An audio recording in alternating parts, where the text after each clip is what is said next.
Sports, news, smack, Rome. Only on CBS Sports Network.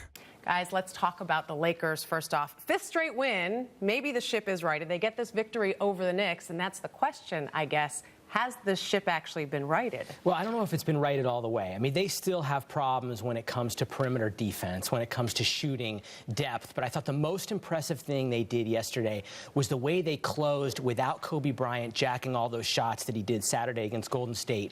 We saw what Mike D'Antoni wants to bring. High pick and roll, Steve Nash, Dwight Howard, making those two a huge part of this offense. And when they're on down the stretch, they have so many options. It's hard to pick which one to try to stop. It's kind of an embarrassment of riches right now with all these players. You forget about Dwight Howard, actually. You do. I mean, look at Paul Gasol. I think he still has the potential to be a top 15 player in this league. He's kind of the human pinata for this LA team for all their problems. You can beat on Powell, and he's the issue. But, I mean, yesterday he showed what he can still do. That was probably the best play he's made since the Celtics in the finals. That dunk he made. It looked back like he was in championship form, almost.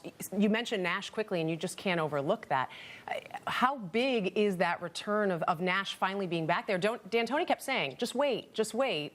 He's back, and it's working. No, it's major because he can shoot. I mean, that's what they need. They need that extra perimeter shooter. He can do that, and then he can spark this two-man game with Howard, which was the whole reason they hired Mike D'Antoni. Yeah. You know, they didn't get him to isolate Kobe the way they've been doing. They got him to make Steve Nash's life easier, and for one day, we sort of saw, I think, that the template that Mitch Kupchak saw. They want to make Dwight Howard a better version of Amari Stoudemire in a way in that pick-and-roll offense.